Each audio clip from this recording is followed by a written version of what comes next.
Z RM নিবেদিত DBC নিউজের নিয়মিত আয়োজন সংবাদ সম্প্রসারণে সবাইকে স্বাগত জানাচ্ছি আমি মুক্তাদির। অনেক দিনের বাছাই করা সংবাদ এবং এর পর্যালোচনা নিয়ে সংবাদ সম্প্রসারণে আজ অতিথি হিসেবে স্টুডিওতে আছেন সিনিয়র সাংবাদিক মারুফ কামাল খান এবং ঢাকা বিশ্ববিদ্যালয়ের শিক্ষক ডক্টর আব্দুল্লাহ আল মামুন। স্বাগত আপনাদের সংবাদ সম্প্রসারণে। আমরা একটু ডক্টর আব্দুল্লাহ আল মামুন আপনার কাছে যেতে চাই। আপনি ঢাকা বিশ্ববিদ্যালয়ের শিক্ষক। আমরা গেল 2-3 দিন ধরে দেখতে পাচ্ছি ঢাকা ইউনিভার্সিটি এবং জগন্নাথ ইউনিভার্সিটি স্টুডেন্টরা উত্তাল। ঢাকা ইউনিভার্সিটি ছাত্র হত্যার কারণে ছাত্রদল আন্দোলন করছেন এবং জগন্নাথ ইউনিভার্সিটির শিক্ষক এবং ছাত্ররা 3টি দাবি নিয়ে আন্দোলন করছেন। হঠাৎ পরিস্থিতি এরকম উত্তপ্ত হয়ে গেল না। প্রথমে আমার ব্যক্তিগত ধারণা হচ্ছে যে দুটো সংযুক্ত ঘটনা বা একটার সঙ্গে জড়িত বা রাজনৈতিক কারণ খুঁজতে চাই না আসলে।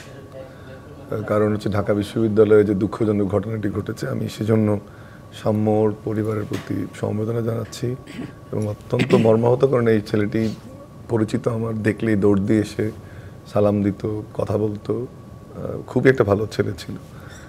তো সেই জন্য আমি নিজেও শোকাহত এবং এই ঘটনাটির পর থেকে পরিবারের পাশে থাকার চেষ্টা করেছি এবং তাদেরকে যতটুকু সম্ভব এই অবস্থাতে সাহায্য সহায়তা করার চেষ্টা করেছি। এই কারণে যে এই ছেলেটি আমার ব্যক্তিগতভাবে পরিচিত এবং এটি কোনোভাবেই কাম্য নয়।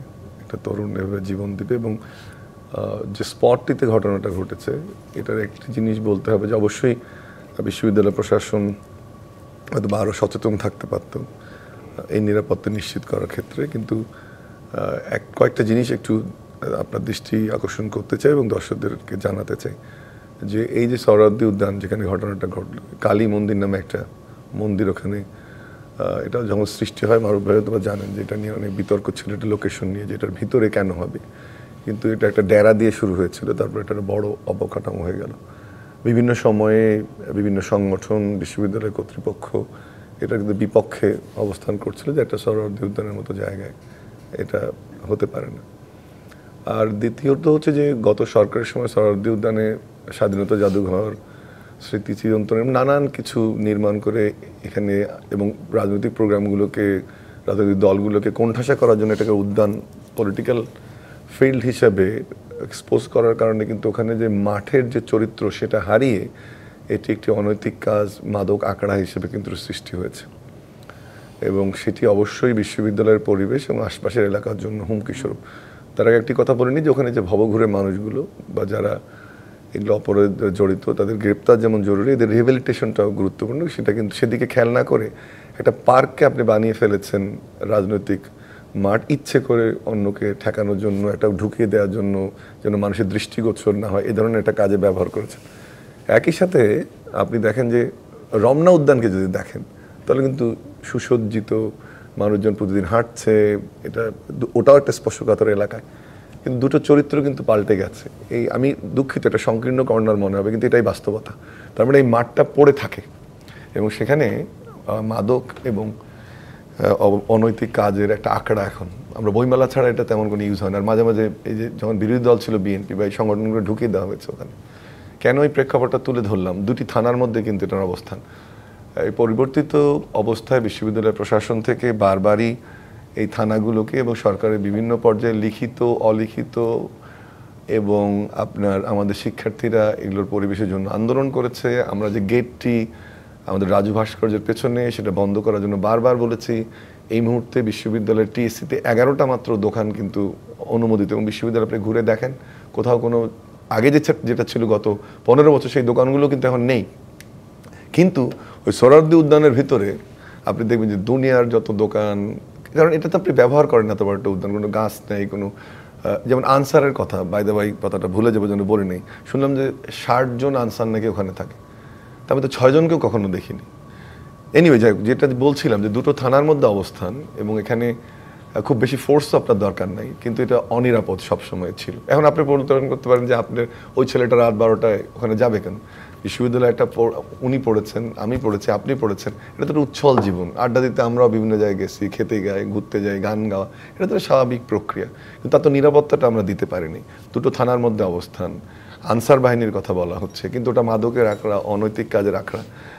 সেই জায়গাটাতে আমি মনে করি যে আর যেন এ ধরনের কোনো ঘটনা না ঘটে। ডক্টর আফজাল, আপনার কাছে আমার একটা প্রশ্ন আছে। প্রশ্নটা হচ্ছে,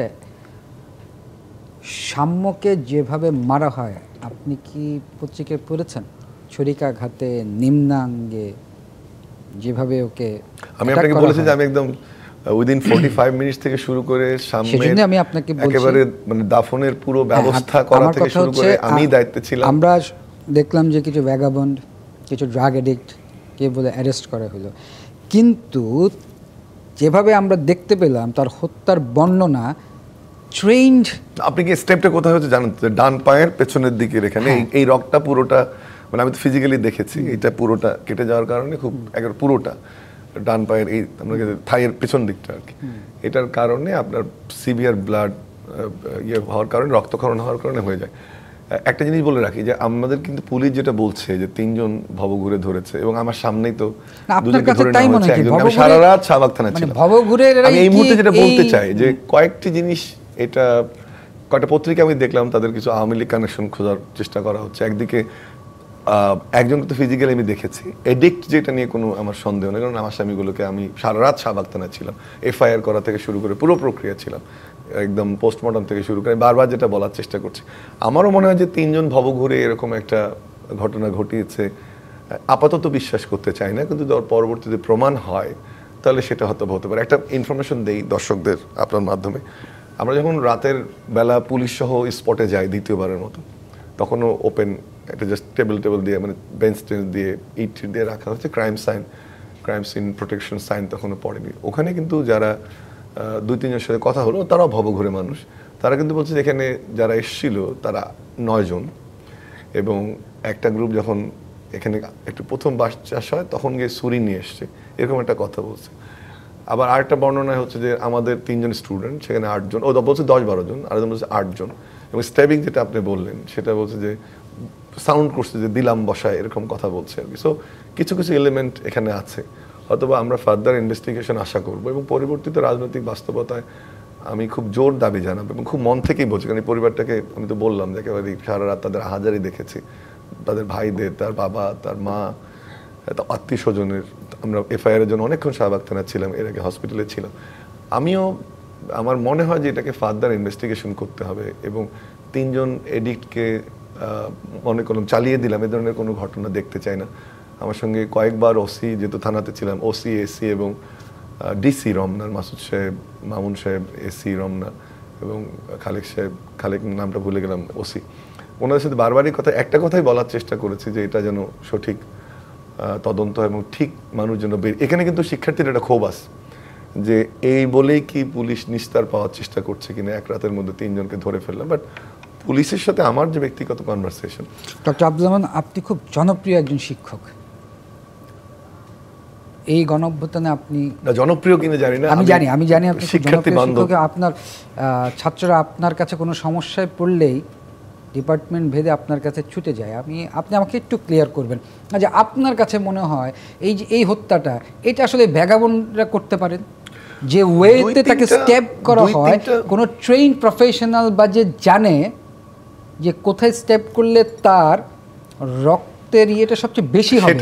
একটা ভ্যাগাবন্ড, একটা ড্রাগ এডিক্ট যারা এখানে বসে যা ইয়ে করে, প্রফেশনাল না হলে আমরা না প্রথমে দেখছিলাম যে বডিতে কোথায়, কারণ এদিকে কোথাও কিছু নেই, ঠিক না? আমরা বললাম পায়ে বোধহয় মেরেছে, পরে দেখা গেল যে এখানে স্টেপটা এখানে ডান পায়ের ইয়েতে না। ওই জন্যই বললাম যে এটা আরেকটা ঘটনা, যদিও এটা একজন শিক্ষক হিসেবে কতটুকু শোভন হচ্ছে প্রশ্নটা যখন আপনি করেছেন, সেটা হচ্ছে যে এই ঘটনাগুলো হঠাৎ করে সামনে আসলো আওয়ামী লীগ নিষিদ্ধের পরে। 2-3টি ঘটনা, নার্স, ওদিকে জগন্নাথ, যদি ওগুলো প্রোগ্রামগুলো আগে ঘোষণা করা ছিল, কিন্তু এই ঘটনাটি নতুন, এবং সামনে ডাকসুর প্রস্তুতি বিশ্ববিদ্যালয় নিচ্ছিল, আলোচনা হচ্ছিল।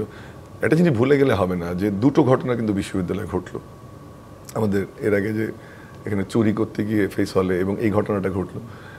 এগুলোকে বিচ্ছিন্নভাবে আমি মনে করি দেখার সুযোগ নেই, এগুলোর অধিকতর তদন্ত দরকার।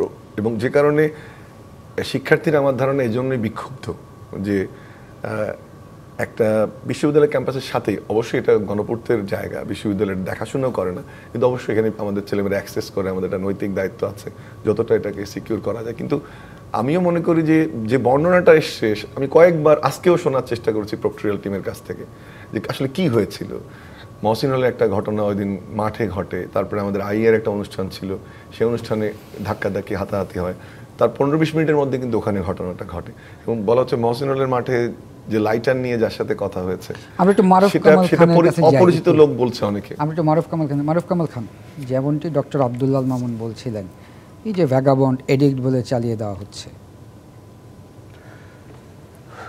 আরেকটা প্রশ্ন আপনাকে আরেকটা প্রশ্ন একটু আমি করতে চাই, আপনি একজন সিনিয়র সাংবাদিক।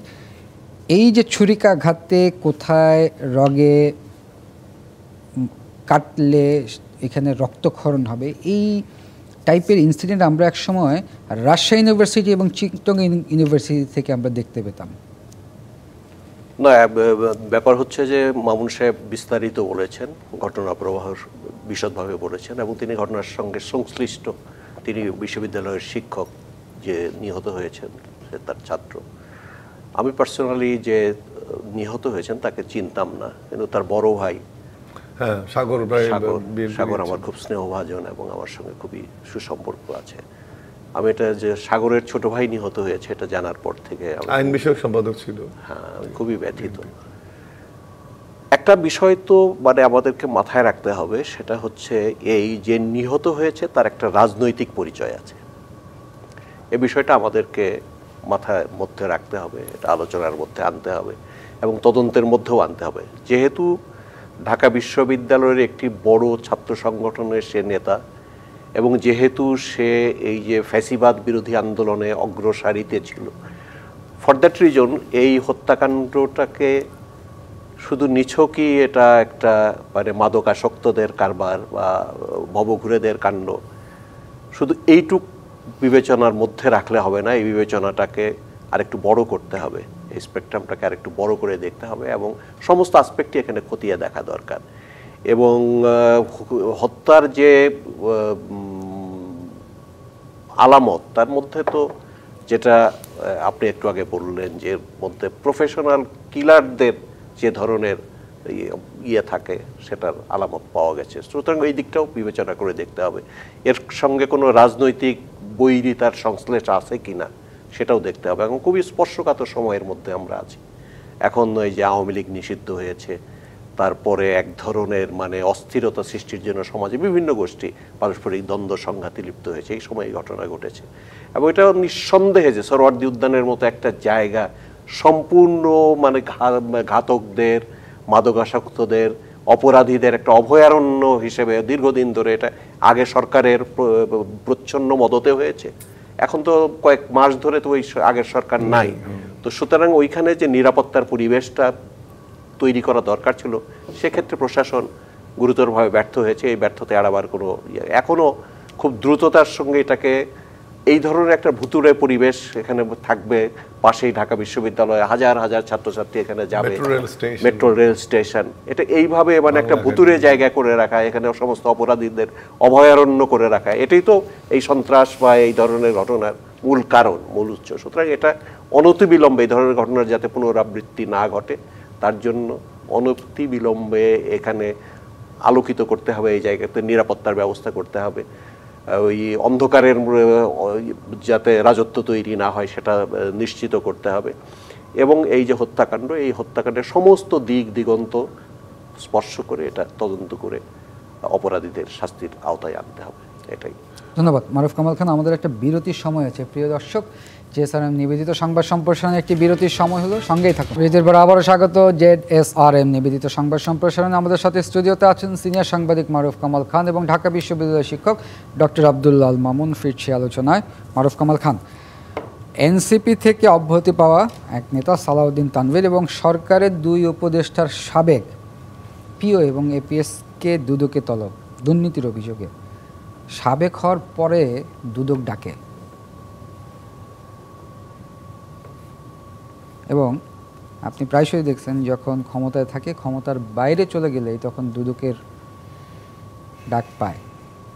না, ওইভাবে দেখা ঠিক হবে না আমি মনে করি। কেননা এটা হচ্ছে কি, বাংলাদেশে তো যেটা নজির মানে দীর্ঘদিন আমরা যেটা দেখেছি সেটা হচ্ছে যে অপোজিশনে যারা আছে তাদেরকে দুর্নীতি দমন কমিশন ডাকে, তাদেরকে স্ক্রিন করে, তাদেরকে নানান ধরনের অভিযোগে অভিযুক্ত করে, কিন্তু সরকারি এখানে যাদেরকে ডাকা হয়েছে এরা তো হচ্ছে উপদেষ্টাদের স্টাফ ছিল, তাই তো? জি। এবং উপদেষ্টাদের স্টাফ থাকা অবস্থাতেই কিন্তু এদের বিরুদ্ধে অভিযোগ এসছে। এখন পরবর্তীকালে হয়তো তারা অভিযোগ থেকে বাঁচার জন্যই হোক বা অন্য কোনো কারণেই হোক তারা পদত্যাগ করেছে বা তাদেরকে সরিয়ে দেওয়া হয়েছে। সুতরাং এটা উপদেষ্টা তো আছে এখন পর্যন্ত, তো সুতরাং এটা যখন তাদেরকে ডাকা হচ্ছে এবং অভিযোগটা কিন্তু শুরু হয়েছে আরো আগে থেকেই, তারা যখন দায়িত্বে ছিল তখন থেকেই শুরু হয়েছে। সুতরাং এটা ডাকুক, তদন্ত হোক, দেখা যাক কি দাঁড়াচ্ছে। এটা তো হওয়া উচিত। এবং ওই যে একজন ছাত্র নেতা ছিল যাকে তার সংগঠন বহিষ্কার করেছে, তারকেও কিন্তু সে মানে এরা তো ক্ষমতাসীনদের সঙ্গে সম্পর্কিত, সুসম্পর্কিত, তাদেরকে ডাকা হচ্ছে। এটা তো ভালো লক্ষণ, এটা খারাপ কিছু না। ডক্টর আব্দুল আল মামুন, আপনার কাছেও না, আমি প্রথম হচ্ছে যে আমি খুব দুঃখ ভারাক্রান্ত এই ঘটনাটা এজন্য যে আমরা যে পরিবর্তিত রাজনৈতিক বন্দোবস্তের কথা বলছি, নতুন রাষ্ট্র গঠনের কথা বলছি, সেখানে কিন্তু একটু ধাক্কা খেলাম। আমি খুব দ্ব্যর্থহীন কণ্ঠে এবং মন থেকে বলছি যে এই এনসিপি বা শিক্ষার্থীদের যে সংগঠন, এখন অবশ্য শিক্ষার্থী বলা উচিত হবে না, এনসিপি বলতে হবে, একটা রাজনৈতিক দল হিসেবে আত্মপ্রকাশ করেছে, বয়স নিয়ে সেখানে ডিবেটটা অমূলক। আমি মন থেকে এখনও চাই যে এটি একটি শক্তি হিসেবে দাঁড়াক। ধরে নেই হাইপোথেটিক্যালি বা সম্ভাব্য বাস্তবতা হচ্ছে বিএনপি সম্ভবত ক্ষমতায় আসবে। আমি মন থেকে চাই যে একটি শক্তিশালী, একটি দুটি বা অনেকগুলো শক্তিশালী রাজনৈতিক দল এক্সিস্ট করুক এবং তারা এখানে একটা টেস্ট কেস যে তারাও রাজনীতি করার সুযোগ পাবে, যেটা বিএনপি পায়নি, এবং তারা একটি নতুন বন্দোবস্তের কথা বলছে, সেই বন্দোবস্তটা করবে। সেক্ষেত্রে কিন্তু এই যাত্রাতে এটি ধাক্কা খেয়েছে। প্রথম কথা হচ্ছে যে এই ঘটনাগুলো যে ঘটছে, তানভীরের বিরুদ্ধে বলা হচ্ছে 400 কোটি টাকার মতো দুর্নীতি, তার মানে এটা সিস্টেমেটিক্যালি ঘটেছে, একদিন দুই দিনে না, বিভিন্ন জায়গায় যাচ্ছে বা তারা পোস্ট পেয়েছে। তো তাহলে তো সরকারের প্রতিনিধিও এদের আছে, এদের ব্যাকগ্রাউন্ড চেক করা কিন্তু খুব একটা কঠিন বিষয় না। সো আপনি এটা বলতে পারেন না যে আমি জানতাম না, এটা ঠিক না। আর দ্বিতীয় হচ্ছে যে শুধু এটা না, কিন্তু আরও অভিযোগ উঠেছে পিএসও অন্য অন্য ক্ষেত্রেও। আবার ভালো দিকও হচ্ছে যে, যেটা মারুফ ভাই বলেন তার সাথে আমি যোগ করি, যেমন আসিফের বাবার যে ঘটনাটা, একটা লাইসেন্স নিয়ে আমি কিন্তু অ্যাপ্রিসিয়েট করি, এবং তার সাথে ফেসবুকে স্ট্যাটাস দিয়েছে সেটাকেও অ্যাপ্রিসিয়েট করি আমি, যে না, আমার ভুল হয়েছে। এটা একটা নতুন সংস্কৃতি।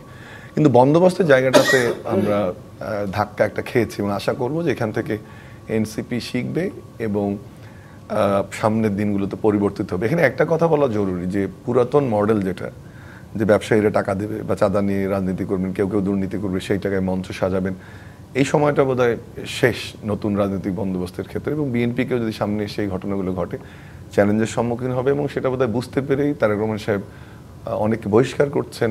এবং এটাও একটা রাজনীতিতে একটা নতুন সংস্কৃতি, সেটাও কেউ অ্যাপ্রিসিয়েট করতে হবে। কিন্তু এই বার্তাটা কিন্তু চূড়ান্ত, যে ওই আগের মতো লাগামহীন দুর্নীতি করে আমার মনে হয় না আপনি আগের মতো আওয়ামী লীগের মতো দেশ চালাতে পারবেন। দ্বিতীয় যে বিষয়টি দুদকের কথা আপনি বললেন, দুদকের জায়গাটাতে আমি আপনার সাথে একমত আসলে, যে কেন পরে দুদক কি তাহলে এই জন্যই সৃষ্টি হয়েছে যে পোস্টমর্টম রিপোর্ট করবে, আগে কিছু করবে না? কারণ দুদকের একটা স্বাধীন সংস্থা এবং তারা এগুলোতে ব্যবস্থা নিতে পারে। তখন যে সন্দেহটা যেটা আপনি প্রকাশ করছেন, সম্ভবত যে তাহলে সরকারে যারা বসে আছেন তারা যদি খবর পেতেন, তো সেই খবরটি দুদক পেল না কেন, বা দুদককে খবরটা তখন দেয়া হলো না কেন, বা তার বিরুদ্ধে এরকম একটা চার্জ তো নেওয়াই যেত। আর যে আওয়ামী লীগ যে শিল্ডটা তৈরি করেছিল সেটা বোধহয় এখন নাই, যে তদন্ত করা যাবে। আমার যতটুকু মনে পড়ে ওই এমবার্গোটা উঠে গেছে, যে আমলাদের বিরুদ্ধে তদন্ত করা যাবে না, সেটা উঠে গেছে। তাহলে সেখানে আমি নতুন দুদককে যে দেখতে চাই, যে রাষ্ট্র বন্দোবস্তের কথা যে আমরা বলছি, সেখানে কিন্তু একটা প্রশ্নবোধক চিহ্ন থাকে। সর্বশেষ যে পয়েন্টে আমি বলতে চাই এখানে, যে আপনি এই ঘটনাগুলি যে ঘটলো এবং দুদকের যে রোল, এই দুদক আমরা দেখতে চাই না। দুদক যে রিফর্ম না হয়, আপনি আব্দুল্লাহ আল মামুন বলতেছিলেন যে লাগামহীন দুর্নীতি আর সম্ভব না। না, আমি মানে সম্ভব না এই সাবজেক্ট এখন আসছে, এটা শেষ করি আমি একটু বলি আপনার সেই কথা ধরে। আপনি বলছিলেন যে সালাউদ্দিন 400 কোটি টাকার যে অভিযোগের কথাটা, গত 8 মাসে 400 কোটি টাকা, মানে প্রতি মাসে 50 কোটি টাকা, এটা কি লাগামহীন না? না, সেটা একটা জিনিস কিন্তু অনেক মানে লাগামহীন তো বটেই, সেটার জন্য ক্রিটিসাইজ তো আমি করছি, বাট অন্তত এখানে নিষ্কৃতি পেয়েছে জাতিদের এরকম একটা দুর্নীতিবাজ। এবং you see, I am sorry to comment about his appearance, it appears যে একেবারে আলেম একজন মানুষ, এই মুখোশটাও কিন্তু একটা সমস্যা। আমি দুঃখিত, আমি এটা বললাম এই জন্য আমাদের ধর্মভীরু যারা মানুষ তাদের লেবাসটাকে এই তানবীর ব্যবহার করার চেষ্টা করছে, তাদের যে সম্মান সমাজের সেটাও কিন্তু হেয় প্রতিপন্ন হচ্ছে। শেষ কথাটা যেটা বলি আমি, যে এরকম দুদকের যে এক্সিস্টিং ল, এই পরিবর্তিত বন্দোবস্তের কথা তো আমরা বলছি, এক্সিস্টিং লতেও কিন্তু দুদক ফাংশন করতে পারে। প্রশ্নটা আমার যেখানে, আপনার সাথে যেখানে আমার একমত, যে তাহলে কি এমন ঘটছে যে দুদককে ফাংশন করতে দেওয়া হচ্ছে না? এখন যদি ফাংশন করতে না পারে দুদক, প্রশ্ন থেকে যায়, আমি আশা করবো বিএনপি সেটা করবে না, তাহলে তো ভবিষ্যতে আরও না করার সম্ভাবনা থাকবে, কারণ এটা একটা ইন্টারিম গভর্নমেন্ট। সেজন্য আমি মনে করি আমাদের সুশাসনের জন্য, সেটা অর্থনৈতিক সামাজিক দুটোই, এই যে আমরা যে ইনইকুয়ালিটির কথা বলছি বা একটা বৈষম্যহীন সমাজের কথা বলছি, যেখানে অন্তর্ভুক্তিমূলক সমাজের কথা বলছি, যেটাই গত 15 বছর হয়নি বলে আমরা ব্লেম করছি, তা আবারও তো অবৈধভাবে যখন আপনি টাকা ইনকাম করবেন, সেটা তো আপনি একজনকে নিষ্পেষণের মাধ্যমে বা শোষণের মাধ্যমে টাকাটা ইনকাম করছেন। সেখানে কিন্তু দুদকের একটা ক্রিটিক্যাল রোল আছে।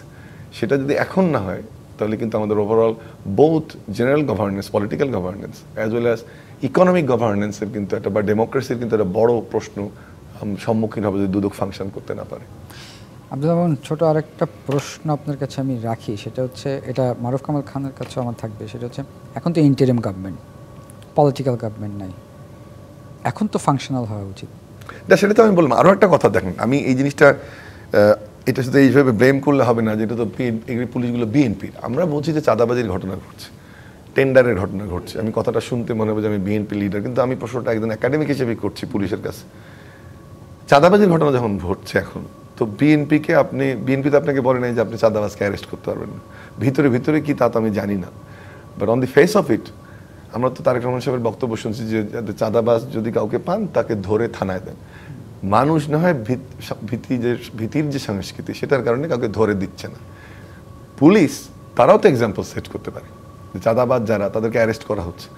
আপনি দেখেন তো বহিষ্কার বিএনপি যাদেরকে করেছে তাদেরকে কিন্তু অ্যারেস্ট করেন। আমি মনে করি বিএনপির জন্য এটা একটা সুবর্ণ সুযোগ, এবং কিছু সংখ্যক মানুষের জন্য সেটা যেন হাত ছাড়া না হয়ে যায়। আরও একটা আমি যোগ করি, কতটুকু অপ্রাসঙ্গিক হচ্ছে জানি না, আওয়ামী লীগের যে পলিটিক্যাল অ্যান্ড সোশ্যাল রিহ্যাবিলিটেশন, বা এটার যে আমাদের সমাজে আবার তাদের যে পুনর্ব্যবস্থায় ঢোকা, সেটাতে কিন্তু বিএনপি কেমন করে শুধু না, অন্যান্য রাজনৈতিক দলগুলোর কালেকটিভ ব্যবহার কেমন হয় তার উপর নির্ভর করবে। এখন যদি দেখা যাবে কালেকটিভ ফেলিউরের মধ্যে আমরা পড়ি, তাহলে কিন্তু পুনর্বাসন যে প্রক্রিয়া, সেটাতে কিন্তু ত্বরান্বিত করবে। সেক্ষেত্রে এই ধরনের ঘটনাগুলোর খুব পানিশমেন্ট হওয়া দরকার। যে কথাটা আমি বললাম, যে আপনি যেটা বললেন যে পুলিশ তাহলে অ্যারেস্ট করুক, ওই পানিশমেন্টটার দিক, ট্রায়াল হোক, মানুষ দেখুক যে অভিযোগটা কেমন ছিল। কিন্তু অ্যারেস্টের সংখ্যা কিন্তু কম, যতটা না বিএনপি বহিষ্কার করেছে। আমি কি পয়েন্ট আপনাকে ধরাতে পারছি কিনা জানি না। বলা হচ্ছে 2000 কর্মীকে বিএনপি বহিষ্কার করেছে, তাহলে তো পুলিশের জন্য ইজি হয়। বিএনপি তো পলিটিক্যাল পার্টি, তারা তো বলবে যে আমি বহিষ্কার করছি, ইউ অ্যারেস্ট দেম। এখানে পুলিশের একটা রোল যেমন আছে, তার মানে সরকার তাহলে এই জায়গাটা কতটুকু আন্তরিক, সেটাও একটা বড় বিষয়। পুলিশের ইনেবিলিটির কথা আপনি বললেও, যখন বিএনপি বলছে যে আমরা আপনাদের চাঁদাবাজকে ধরেন আপনারা, তাহলে আপনি কেন ধরছেন না? নেক্সাসটা যেন আবার না হয়, যেটা বোঝানোর চেষ্টা করছি। তাহলে কি পুলিশ আবার দুর্নীতির মধ্যে চলে গেল? তাহলে কি আগের মতো পুলিশ ওই নেক্সাসটা ডেভেলপ করলো? সেটা তো আমরা চাই না। এবং সেটার জন্য কিন্তু যে আলোচনাটা হওয়া উচিত ছিল সংস্কারের ক্ষেত্রে, প্রাতিষ্ঠানিক সংস্কারগুলো, একটা সেবামূলক রাষ্ট্র, সাধারণ মানুষ কি চায়? যে আপনি, আমরা একটা বিরতিতে যাই, এমন একটা জায়গায় আপনি থামালেন, ঠিক আছে আমি শেষ করে একটু দুটো সেন্টেন্স বলতাম। আমরা বিরতিকে ফিরে এসে শুনছি। প্রিয় দর্শক, জেএসআরএম নিবেদিত সংবাদ সম্প্রসারণে একটি বিরতির সময় হয়েছে, সঙ্গেই থাকুন। বিরতির পর আবারও স্বাগত জেএসআরএম নিবেদিত সংবাদ সম্প্রসারণে। সাথে আছেন সিনিয়র সাংবাদিক মারুফ কামাল খান এবং ঢাকা বিশ্ববিদ্যালয়ের শিক্ষক ডক্টর আব্দুল্লাহ আল মামুন। মারুফ কামাল খান, বিএনপি থেকে আজকে বিএনপি নেতা মির্জা আব্বাস বলেছেন সরকারের কাছে নিরাপদ নয় দেশের স্বাধীনতা ও সার্বভৌমত্ব। এটা বলার আগে আমি ওই আগের প্রসঙ্গটা একটা লাইন বলি, সেটা হচ্ছে এই যে আমরা যেটা প্রত্যাশা করছি যে সব কিছু ঠিক হয়ে যাবে, নতুন রাজনৈতিক বন্দোবস্ত হবে, নতুন সংস্কার হয়েছে, কিছুই কিন্তু হয় নাই। আগের যে সিস্টেম, একটি ফ্যাসিবাদী সরকারের পতন হয়েছে, কিন্তু রাজনৈতিক বন্দোবস্ত, নতুন রাজনৈতিক বন্দোবস্ত যেগুলো প্রত্যাশা ছিল বা সংস্কার, কোনো ক্ষেত্রেই কিছু হয়নি। সুতরাং এখানে কোনো কিছুই হয় নাই, কিন্তু সব কিছু বদলে যাবে, সব কিছু আমাদের প্রত্যাশা অনুযায়ী হবে, এটা চিন্তা করাটা ভুল। কেননা আগে এই কাজগুলো করতে হবে। পুলিশের সংস্কার হয় নাই, দুদকের সংস্কার হয় নাই, প্রশাসনের সংস্কার হয় নাই, রাষ্ট্র ব্যবস্থার সংস্কার হয় নাই, রাজনৈতিক দলগুলোর সংস্কার হয় নাই, রাজনৈতিক সংস্কার কিছুই হয়নি। তো সুতরাং পুরনো ব্যবস্থাতে, পুরনো বন্দোবস্তে, পুরনো সিস্টেমের মধ্যেই সব কিছু চলছে। সুতরাং এগুলো আমাদেরকে আগে করতে হবে, এটা হচ্ছে আগের প্রশ্নে আমি বলে নিলাম। আর মির্জা আব্বাস সাহেব কি বলেছেন পুরোটা তো আমি দেখি নাই, এখানে যতটুকু দেখলাম এটাকে আমার কাছে রেটরিক বা মেঠো বক্তব্য মনে হয়েছে, এবং এটা খুব বেশি দায়িত্বশীল বক্তব্য মনে হয়নি কারণ আমরা খুব স্পর্শকাতর সময় আছি। জাতীয় সার্বভৌমত্ব, রাষ্ট্রীয় সার্বভৌমত্ব, জাতীয় স্বাধীনতা, এগুলো খুবই স্পর্শকাতর বিষয়, এবং এগুলো মাঠ ময়দানের বক্তৃতার বিষয় না। যেগুলো বিষয়গুলো এখন চলছে, সরকার তো এটা কোনো বৈরী সরকার না, এই সরকারকে তারা সকলে মিলে আমরা স্থাপন করেছি।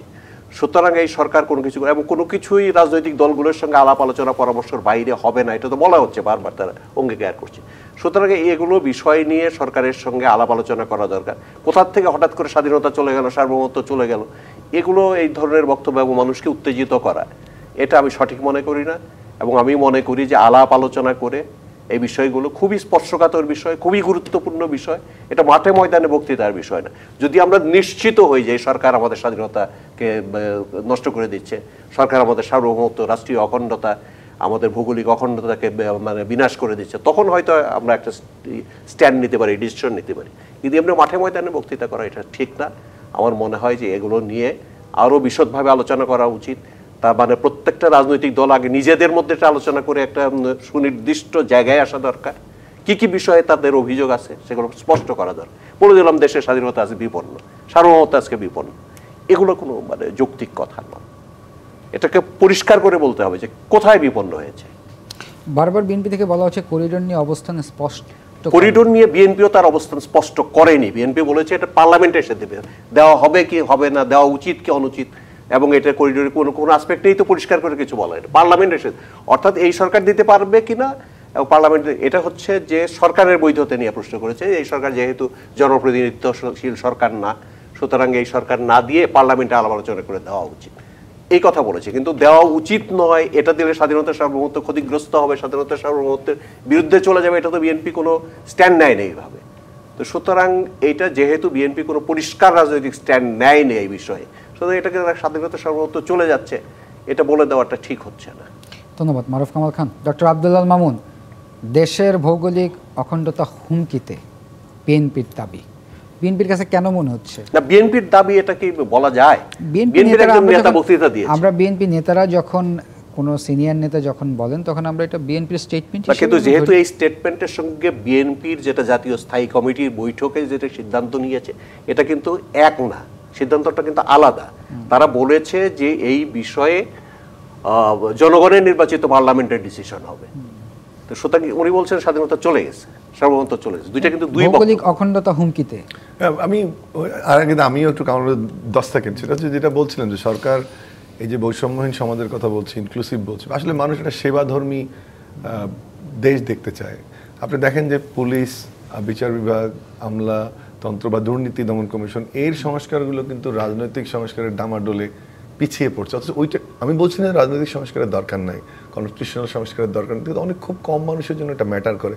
অফকোর্স আমি ওইটা বলছি না যে লাগবে না, সাধারণ মানুষ যেগুলো চায় সেই জায়গাগুলোতে আমার মানে গুরুত্ব দেওয়া উচিত। আসি এখানে আমি প্রক্রিয়াগত জায়গাটায় প্রথম যেতে চাই, যে এই করিডোর নিয়ে যেটা হচ্ছে, যে আমি প্রথম মনে করি যে এই ধরনের জিনিস একবার তো মনে হলো দিয়ে দিয়েছে, যেভাবে আলোচনাটা আসলো সরকারের তরফ থেকে এবং পররাষ্ট্র উপদেষ্টার তরফ থেকে, পরে আবার বিশেষ সহকারে এটাকে একটু ঘুরিয়ে পেঁচিয়ে বললেন। আমার এখানে প্রক্রিয়াগত একটা সমস্যা হচ্ছে যে এ ধরনের ঘটনা যে কোনো কিছু মিডিয়াতে আসার আগে, আমি কাউন্সিলের সঙ্গে মারুফের সঙ্গে একমত যে এটা পার্লামেন্ট বা বড় কলেবরে আলোচনা করলে ভালো হতো, কিন্তু বলার আগে না, যেহেতু এখন পার্লামেন্ট নাই বা পলিটিক্যাল সিস্টেমটা কাজ করছে না, আমি মনে করি রাজনৈতিক দলগুলো এটা ডিজার্ভ করে বা আশা করতেই পারে সরকার এই ধরনের বিষয়গুলো মিডিয়াতে আনার আগে বা কোনো ধরনের আলোচনা করার আগে রাজনৈতিক দলগুলোর সাথে আলোচনা করতে পারতো। তাতে কিন্তু সরকারের জন্যই এটা সুবিধা হতো। আপনি আলোচনা এক ধরনের সিদ্ধান্ত মনে হয় নিয়েছেন, সেটা করার পরে আপনি এই কথাটা বললেন। এবং অবশ্যই মানবিক করিডোরের সারা বিশ্বের ইতিহাস কিন্তু সুখকর নয়, মোস্টলি সাকসেসফুল নয়। এটা রিসেন্টলি গাজাতে আমরা দেখেছি, ইউক্রেন ওয়ারে যেটা হয়েছে। এখন জিও স্ট্র্যাটেজিক লোকেশনটা আপনাকে বুঝতে হবে। যে প্রশ্নটা আপনাকে করলেন যে আপনি কি ওই রাস্তাটা দেখেছেন যেটা কানেক্ট করে ওই ইয়াতে আমাদের ক্যাম্পগুলোকে, যেটা মিয়ানমার অনেক বড় একটা খুব স্মুথ রাস্তা কিন্তু, যেটাকে মানবিক করিডোর হিসেবে ব্যবহার করার কথা বলা হচ্ছে, এবং অন্য অন্য এরিয়া দিয়ে ওটা হতে পারে, কোন জোনটাকে ডিক্লেয়ার করে। ওখান থেকে আপনি দেখেন যে আমাদের ওখানে মিয়ানমারের একটা অংশ, ইন্ডিয়ার একটা অংশ, আমাদের অংশ, এবং একটা খুব ক্রিটিক্যাল বে অফ বেঙ্গল একটা ক্রিটিক্যাল সিচুয়েশন, যেখানে ওয়ার জোন হিসেবে আছে একদিকে মিয়ানমারে, আর আমাদের এখানে ইনসার্জেন্ট গ্রুপগুলো কিন্তু অ্যাক্টিভ, আবার ইন্ডিয়ার ওখানেও একটা ইনসার্জেন্সি আছে। সো ওটা তো একটা, এখানে ডিসিশন নেওয়ার ক্ষেত্রে তো একটা হুমকি তৈরি হতে পারে, তো এটা তো অমূলক নয়। কিন্তু এই সরকার হুমকি তৈরি করছে কিনা যদি না দেওয়া পর্যন্ত সেটা আমি জানি না, বাট আমি মনে করি করিডোর দেওয়ার আগে আলোচনা আমি বিশ্বাস করি হবে, এবং সরকার এটা নিশ্চিত করবে, কারণ এটার সেন্সিটিভ জোনটা খুবই সেন্সিটিভ, যে জায়গাটা নিয়ে আমরা কথা বলছি।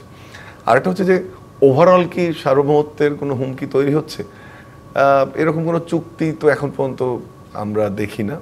আর তবে হ্যাঁ, আমাদের এখানে রিসেন্টলি যে ওয়ার ব্রেকআউট করলো, তখন আমাদের জন্য একটা চ্যালেঞ্জ ছিল, সেটা তো আবার একটু ঠান্ডা হয়ে গেল, সেটা ডিফারেন্ট ইস্যুতে, ডিফারেন্ট আলোচনা। কিন্তু এই জোনটাতে কিন্তু আপনাদের দুটো স্ট্র্যাটেজি ইন্টারন্যাশনালি কাজ করছে, সেটা একটা জিও স্ট্র্যাটেজিক ঝুঁকি আমাদের জন্য। যদি আমেরিকা একটু আগায় যায়, বা সেটা হচ্ছে রোড অ্যান্ড বেল্ট ইনিশিয়েটিভ চায়নার, আর আমেরিকার হচ্ছে free and open Indo Pacific strategy, এবং সেক্ষেত্রে কিন্তু এই জায়গাটা খুব ক্রিটিক্যাল। যেমন চায়না আপনি পাকিস্তানে পোর্ট করেছে, শ্রীলঙ্কায় করেছে, এখন মিয়ানমারে করে কানেক্ট করছে। কারণ এই জোনটাতে কিন্তু যদি আর একটা পোর্ট হয়ে যায় এদিকে, ধরেন মিয়ানমারের যে পোর্ট, আমাদের এখানে যেটা পোর্টের ডিসিশন হয়, চায়না কিন্তু যে রোড অ্যান্ড বেল্ট ইনিশিয়েটিভ এখানে একদম ডটে টিক হয়ে যায়। সেটা আমেরিকার জন্য খুব সিরিয়াস একটা ইন্টারেস্ট, এই কোনাটাতে যেখানে আমাদের কানেক্ট করে কক্সবাজার এই কোনাটা, যদি এইটা তাদের জন্য সিগনিফিকেন্টলি ইম্পর্টেন্ট, যেন এখানে চাইনিজ ইন্টারফারেন্স বা চাইনিজ ইনফ্লুয়েন্সটা ইনক্রিজ না করে। যে জন্য কিন্তু এখানে জাপান, ইন্ডিয়া, অস্ট্রেলিয়া এবং আমেরিকা কোয়াড নামে একটা সংস্থা আছে, কোয়াড্রিলেটারাল এগ্রিমেন্ট বলে, তারা আবার এখানে অ্যাক্টিভ। ওভারঅল আমার মনে হয় যে এই ইস্যু থেকেও অন্যান্য ইস্যুগুলো সবগুলো যদি আমরা কনসিডার করি, এই মুহূর্তে ধন্যবাদ ডক্টর আব্দুল মামুন, ধন্যবাদ মারুফ কামাল খান। প্রিয় দর্শক, এই ছিল জেডএস RM নিবেদিত সংবাদ সম্প্রসারণ। ডিবিসির সঙ্গেই থাকুন।